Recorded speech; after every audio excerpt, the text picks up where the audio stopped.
Okay. By our guest speakers.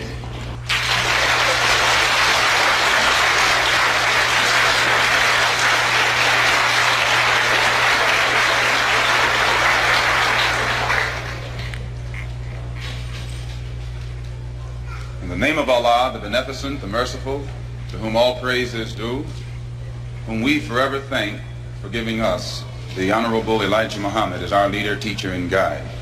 And I specifically, ladies and gentlemen, and brothers and sisters, open up like that because I am a representative of the Honorable Elijah Muhammad. And were it not for him, you and I wouldn't be here today.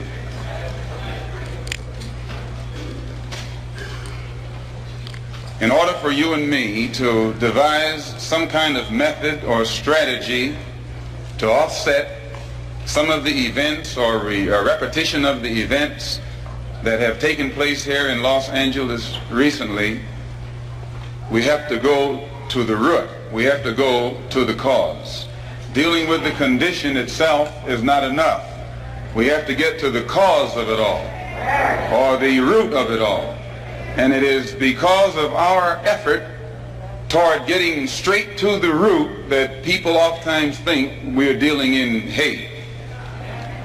But first, I would like to congratulate and give praise to the Negro, so-called Negro leaders and so-called Negro organizations. And excuse me if I say so-called, it's hard for me to just outright say Negro when I know what that word Negro really means.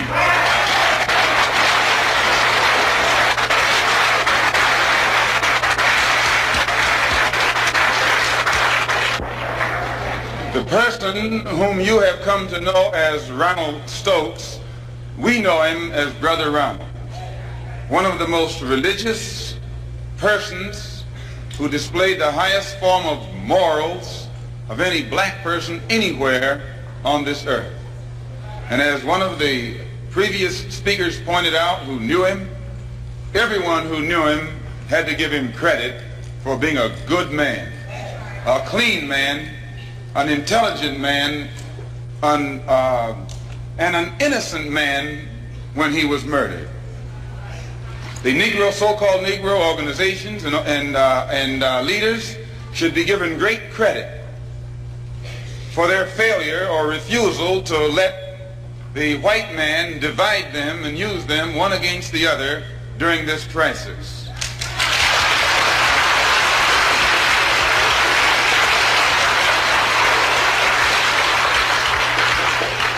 As Reverend Wilfred Wilson pointed out, I think it was 8 years ago today that the Supreme Court handed down the desegregation decision. And despite the fact that 8 years have gone past, that decision hasn't been implemented yet.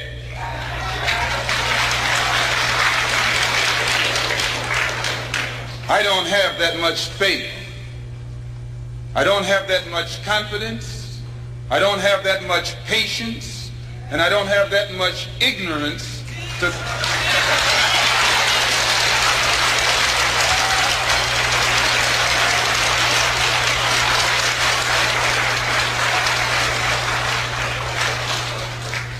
If the Supreme Court, which is the highest law-making body in the country, can pass a decision that can't get even 8% compliance within 8 years because it's for black people, then my patience has run out.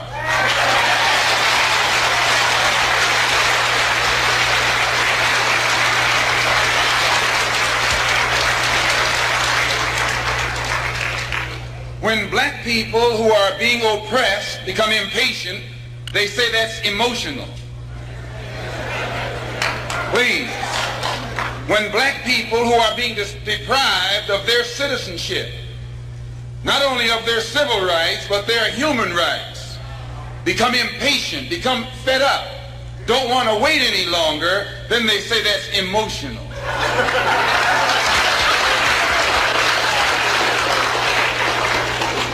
The Negro, so-called Negro leaders and organizations should be praised. They should be congratulated. They should be complimented. Because out of all of them combined, the white man has not yet found one who will play the role of Uncle Tom.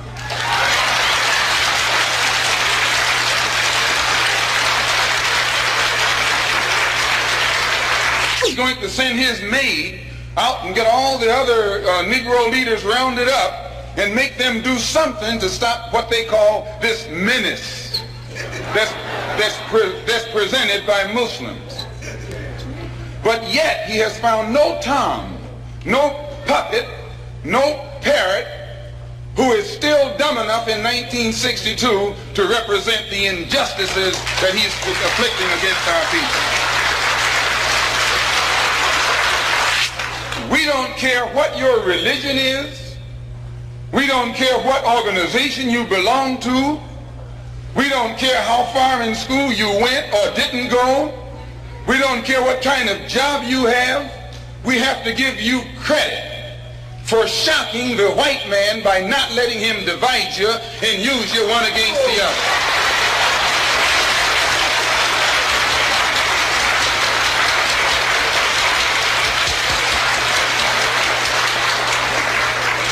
In the past, the greatest weapon the white man has had has been his ability to divide and conquer.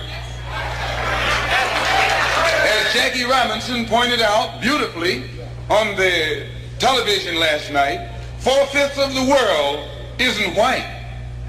Isn't that what Jackie said?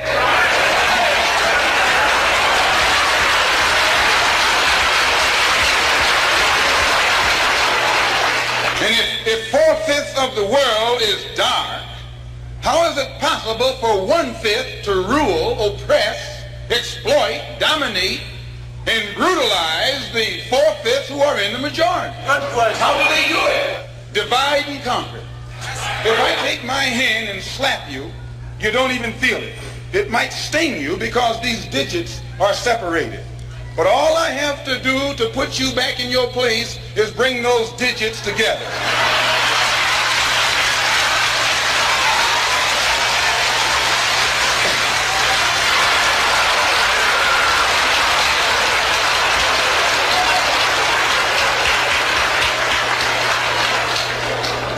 This is what the white man has done to you and me. He has divided us and used us one against the other.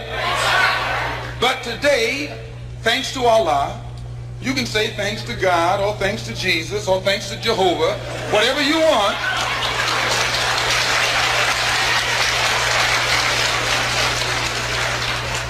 But as a follower of the Honorable Elijah Muhammad, we have been taught to say thanks to Allah. And that's what Jesus said. Jesus called on Allah. He said, Allah, Allah, lama astabaqtani. I believe what's good for Jesus is good for you. If Allah was good enough for Jesus to call upon, I think he should be good enough for you to call upon. Since the so-called Negro community has shocked the white man by resisting all efforts to divide us, I think that you and I should continue to shock him by staying and working together in unity. Despite religious, political, economic, or educational or social differences, let us remember that we are not brutalized because we're Baptists. We're not brutalized because we're Methodists. We're not brutalized because we're Muslims. We're not brutalized because we're Catholics. We're brutalized because we are black people in America.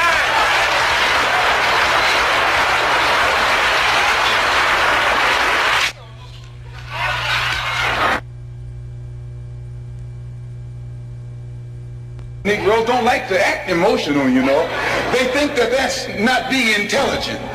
Here your mother is being raped and you're not supposed to be emotional. Your women, please, your women can't walk the street without some cracker putting his hands on her, then you're not supposed to be emotional.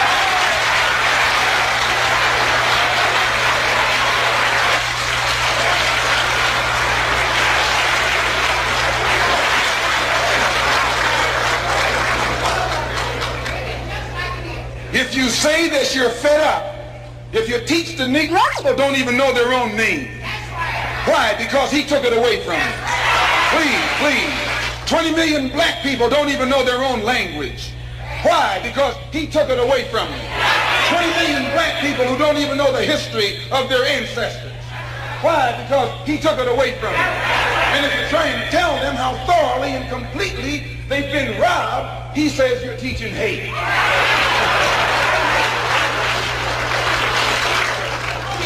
That's something to think about. Today you are coming out of college. You're coming out of the leading universities. You're trying to go in a good direction, but you don't know which direction to go in. And if somebody tries to take you right to the root of your problem, they say that that man's a hate teacher. If I ask why should the senators in Washington, and then again if we tell you that Negroes are being hung on the tree or being shot down illegally, unjustly, and those Negroes should do something to protect themselves, you say you're advocating violence. The white man is tricking you. He's trapping you. He doesn't call it violence when he lands troops in South Vietnam. Please. He doesn't call it violence when he lands troops in Berlin. When the Japanese attacked Pearl Harbor, he didn't say get nonviolent. He said praise the Lord, but pass the ammunition.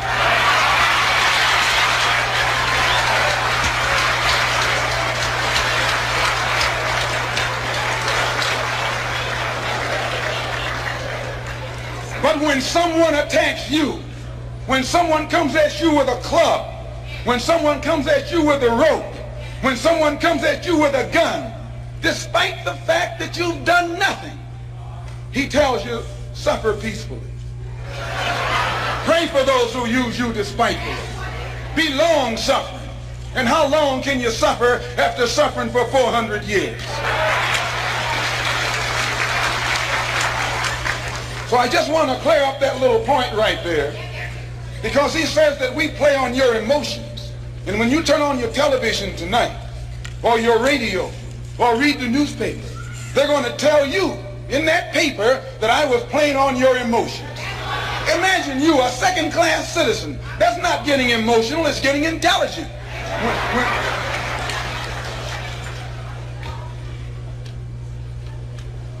And as far as your mayor is concerned, I should say their mayor, a man named Yorty, who has been slandering the Muslims, a professional liar,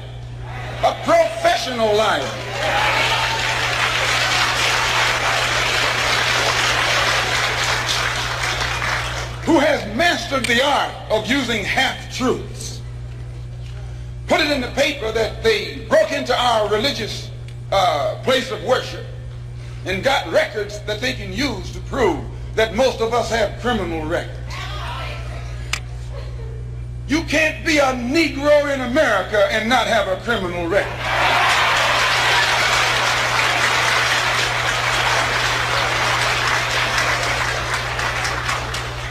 Martin Luther King has been to jail. Please. James Farmer has been to jail. Why, you can't name a black man in this country who is sick and tired of the hell that he's catching who hasn't been to jail.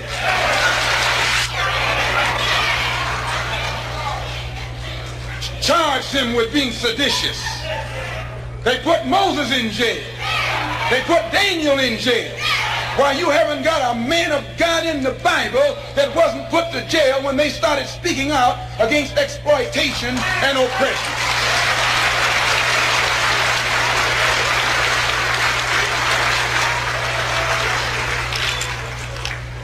They charged Jesus with sedition.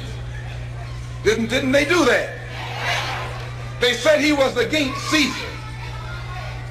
They said he was discriminating because he told his disciples, go not the way of the Gentiles, but rather go to the lost sheep. He discriminated. Don't go near the Gentiles, go to the lost sheep. Go to the oppressed. Go to the downtrodden. Go to the exploited. Go to the people who don't know who they are, who are lost from the knowledge of themselves, and who are strangers in a land that is not theirs. Go to those people. Go to the slaves. Go to the second-class citizens. Go to the ones who are suffering the brunt of Caesar's brutality. And if Jesus were here in America today, he wouldn't be going to the white man. The white man is the oppressor. He would be going to the oppressed. He would be going to the humble. He would be going to the lowly. He would be going to the rejected and the despised. He would be going to the so-called American Negro.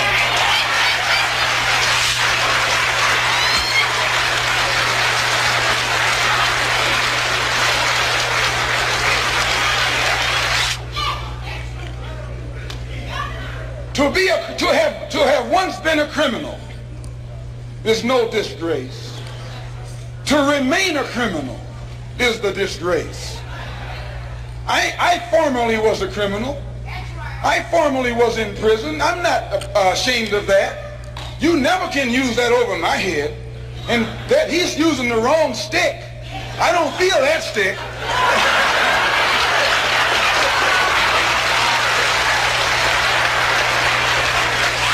I went to prison because I believed in men like Sam Yorty.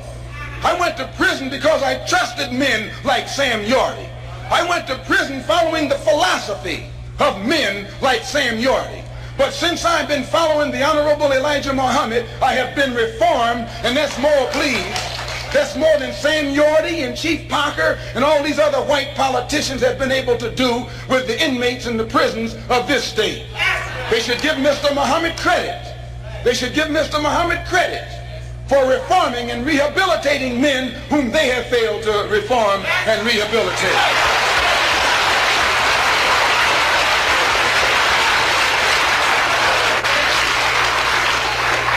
Mayor Yorty referred to some press report that Mr. Muhammad had once been found guilty of contributing to the delinquency of a minor.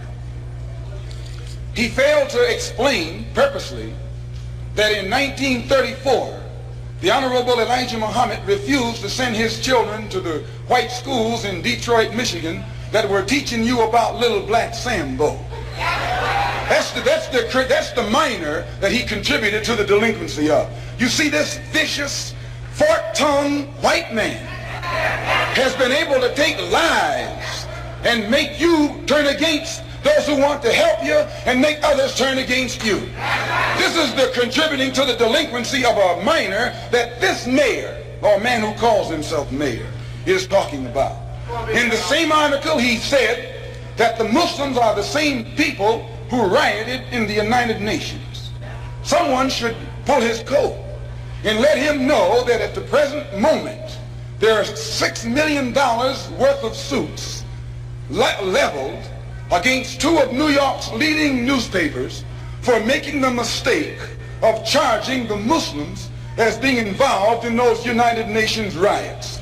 We were not involved. And if this fork-tongued man who calls himself your mayor had taken the time to find that out, he wouldn't be walking into the trap that he's letting his ignorance lead him into.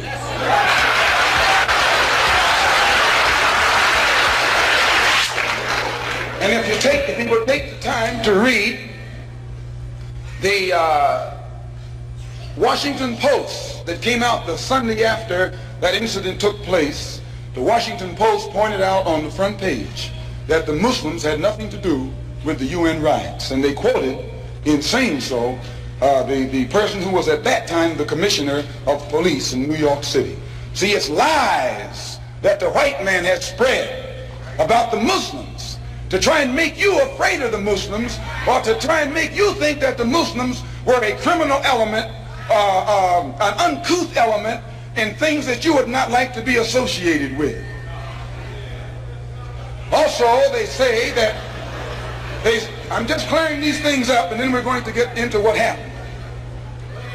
They also say that the Honorable Elijah Muhammad was a draft dodger.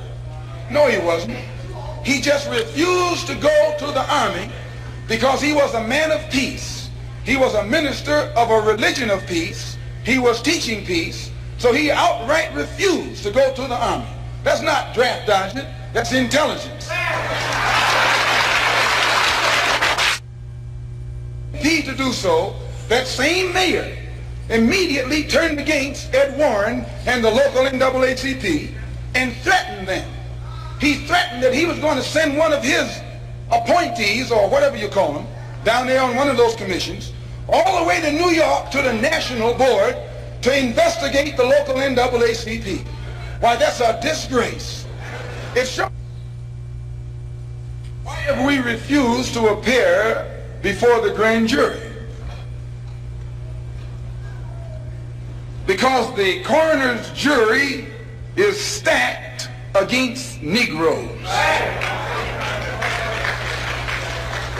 The grand jury is stacked against Negroes.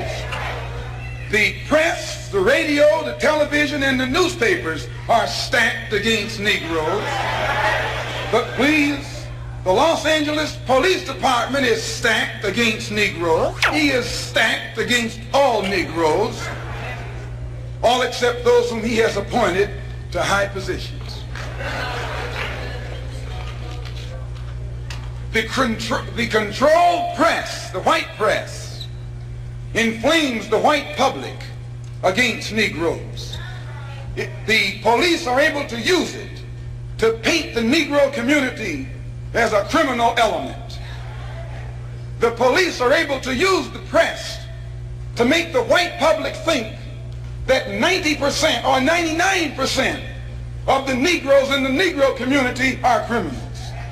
And once the white public is convinced that most of the Negro community is a criminal element, then this automatically paves the way for the police to move into the Negro community, exercising Gestapo tactics, stopping any black man who is on the sidewalk, whether he is guilty or whether he is innocent, whether he is well dressed or whether he is poorly dressed, whether he is educated or whether he is dumb, whether he's a Christian or whether he's a Muslim. As long as he is black and a member of the Negro community, the white public thinks that the white policeman is justified in going in there and trampling on that man's civil rights and on that man's human rights. Once the police have convinced the white public that the so-called Negro community is a criminal element, they can go in and question, brutalize, murder unarmed, innocent Negroes, and the white public is gullible enough to back them up. This makes the Negro community a police state. This makes the Negro neighborhood a police state. It's the most heavily patrolled. It has more police in it than any other neighborhood, yet it has more crime in it than any other neighborhood. How can you have more cops and more crime? Why? It shows you that the cops must be in cahoots with the criminal.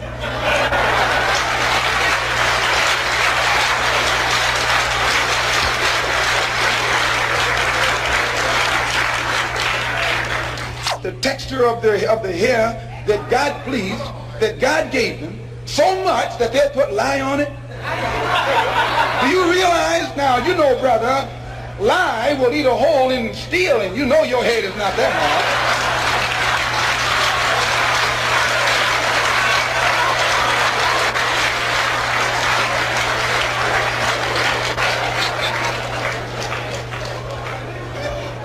Who taught you, please, who taught you to hate the texture of your hair?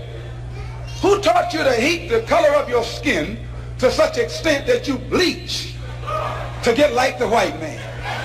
Who taught you to hate the shape of your nose and the shape of your lips?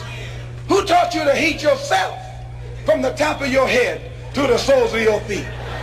Who taught you to hate your own kind? Who taught you to hate the race that you belong to? So much so that you don't want to be around each other. No, before you come asking Mr. Muhammad, does he teach hate, you should ask yourself, who taught you to hate being what God gave you?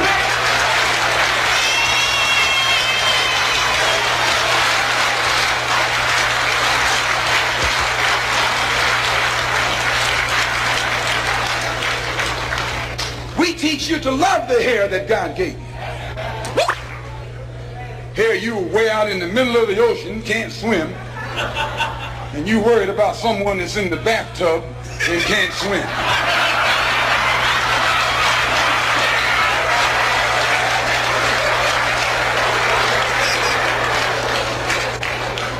Why?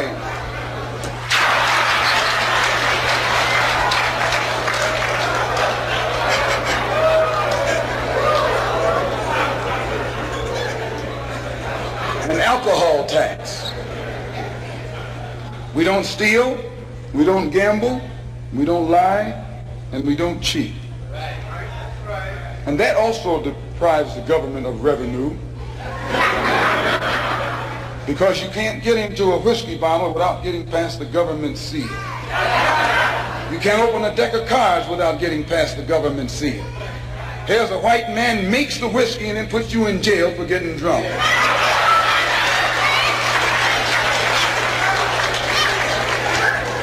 He sells you the cards and the dice and puts you in jail when he catches you using them. So he's against us because we fix it where he can't catch you anymore. We take the dice out of your hands and the cards out of your hands and the whiskey out of your head.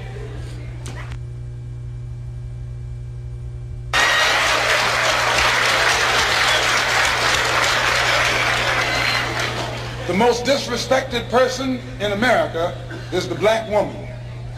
The most unprotected person in America is the black woman.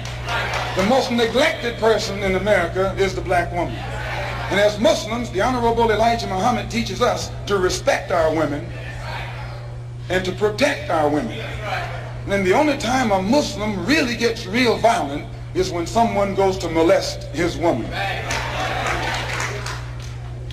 We will kill you for our woman. I'm making it plain, yes. We will kill you for our woman. We believe that if the white man will do whatever is necessary to see that his woman gets respect and protection, then you and I will never be recognized as men until we stand up like men and place the same penalty over the head of anyone who puts his filthy hands out to put in the direction of our women.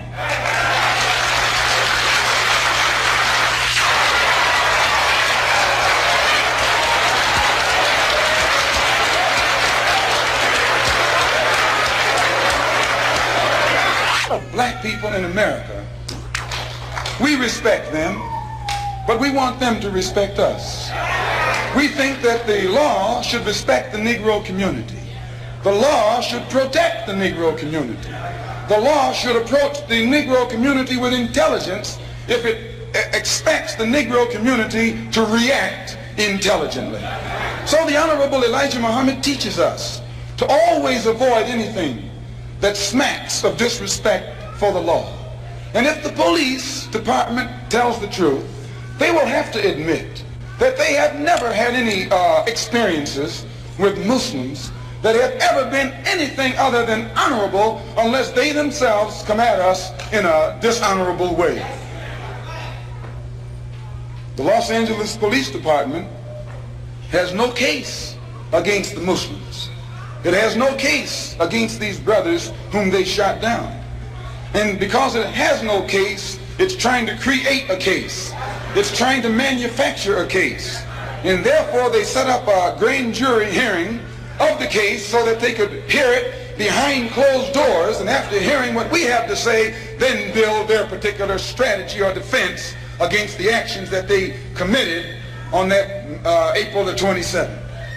So at the advice of our attorneys, we purposely, the victims, those who have been indicted, or rather those who have been arrested and are out on bond, have purposely refrained and refused from making any statement whatsoever until after the case appears in court.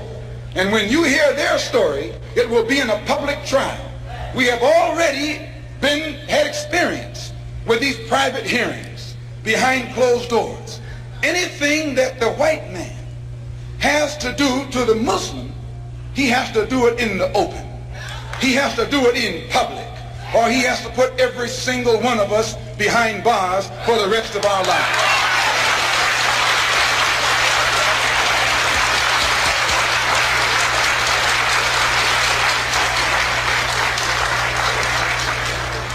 when Mayor Yorty called for a government investigation of a religious group that has the highest moral standard of any group in the Negro community, Mayor Yorty was giving you an example of what Hitler did in Nazi Germany when he began to go on the rampage.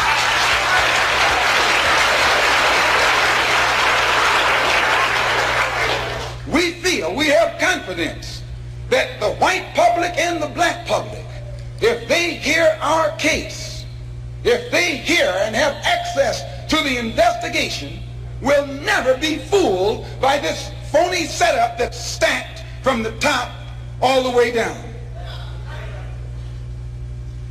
And if you doubt it, when you leave home tonight, when you go home tonight, look for the press. I'd like at this time to call forth these brothers who were arrested. The brothers who were arrested, come up here behind these chairs, please.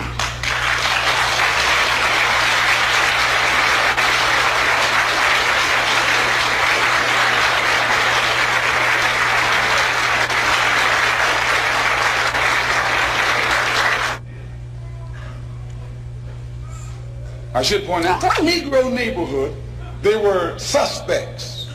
This wouldn't happen in a white neighborhood. White man can walk down the street with packages on his head, packages under his arm, and packages everywhere else, and won't anybody question his right to carry those packages. But a Negro is suspect because the press makes you suspect. Yes, the white press makes Negroes suspect. What do you got? All the information you need, officer. And the officer made one stay at the rear of the car and the other go to the front of the car. And while he was taking the one to the front of the car, the polite attitude, the humble air, the submissive, intelligent, peaceful spirit that he unexpectedly found in this Negro infuriated him. And he began to, he told the brother, put down your hands. Brother was talking, he's not a criminal. A man has a right on the sidewalk to talk with his hands. Put down your hand, don't talk with your hands. And when the brother continued to gesture with his hands, the officer grabbed his hand, twisted it around behind his back, flung him up against the car, and then that's when hell broke loose. That was when hell broke loose. A struggle ensued. Shots were fired by the police and by a Negro door shaker.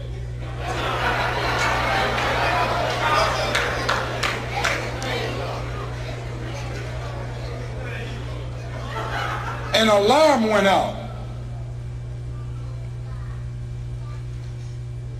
When the alarm went out, instead of the police going to the place where the incident occurred, the police went 1 block away to the temple. When they arrived there, they got out of their cars with their guns smoking. You would have thought it was Wyatt, what his name? Wyatt Earp. I'm telling you, they came out of those cars and we have enough witnesses to hang them with their guns smoking.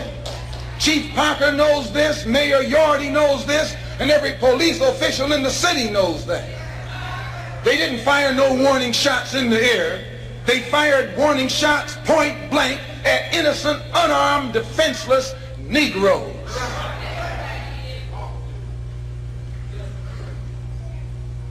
As I say, 2 of the brothers were shot in the back. Another was shot in the shoulder. Another was shot, 2 of them were shot, excuse the expression, through the penis.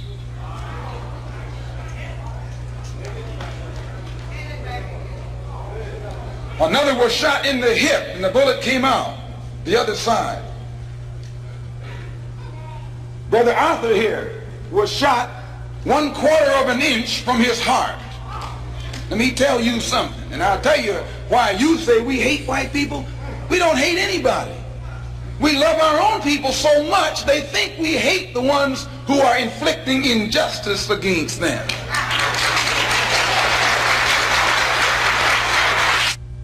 And who has been shot, the bullet having passed a quarter of an inch through his heart. I'm not going to let him talk, which I think you can understand why. You should listen to the conversation of the police officers while it was going on.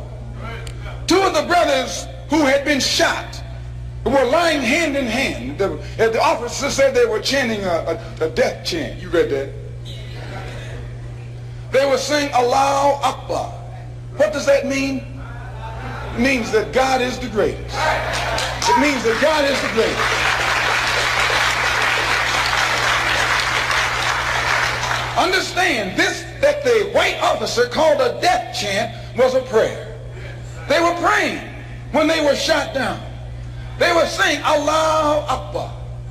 And it shook the officer up because they haven't heard black people talk any kind of talk but what they taught them.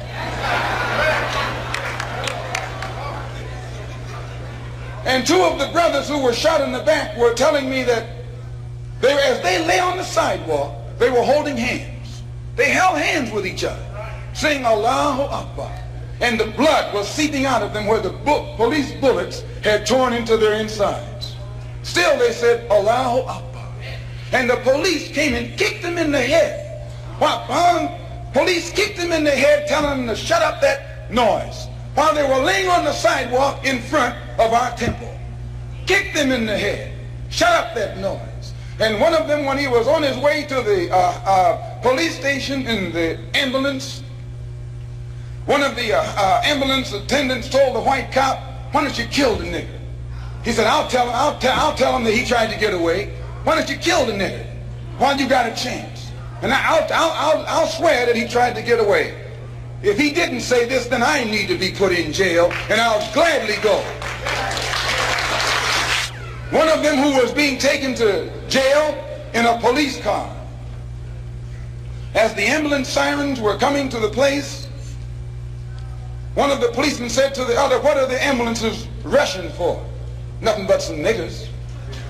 So he looked in and saw the Muslim brother sitting beside him, and he said, and he shut up. But after he got to the jail, the same officer that said this turned to the brother and said, I hope that you didn't get offended by what I said back there under the heat of emotion, because some of my best friends are colored. This is what he said. That's his password. Some of my best friends are colored.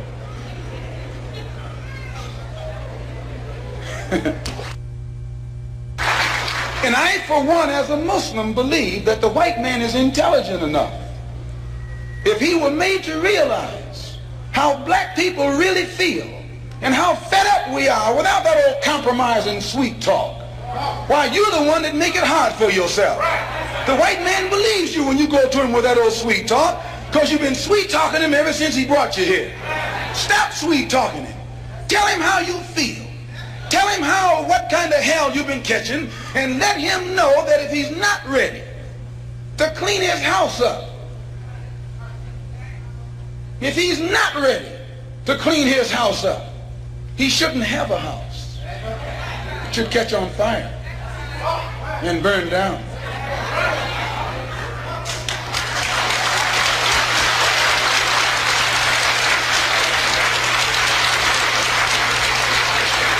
Muslims, we identify ourselves with the dark world. So we're not any minority. We're a part of the majority, and the white man is the minority.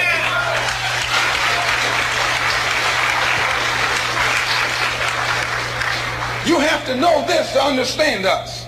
We don't think any odds are against us. We don't fight a battle like the odds are against us. Why, the whole dark world today is in unity. It's one. If you don't think so, look at the United Nations. When the dark world votes, they vote as one. They get the colonialists out of Africa and out of Asia, telling them to get out.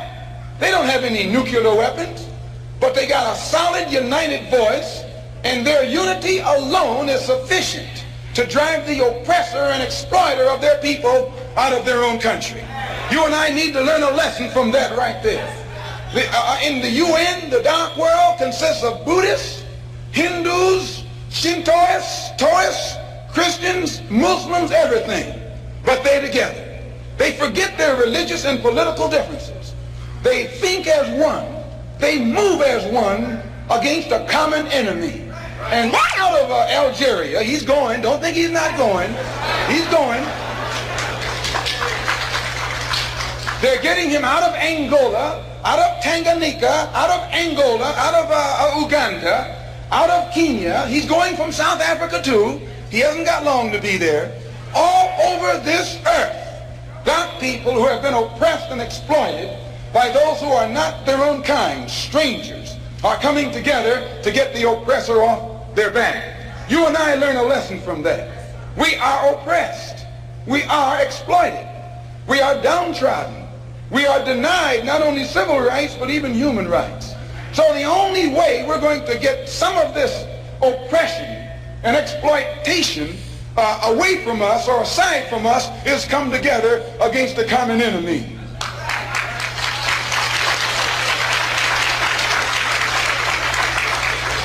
When they sat down at the Bandung conference, everyone there had this in common: a dark skin.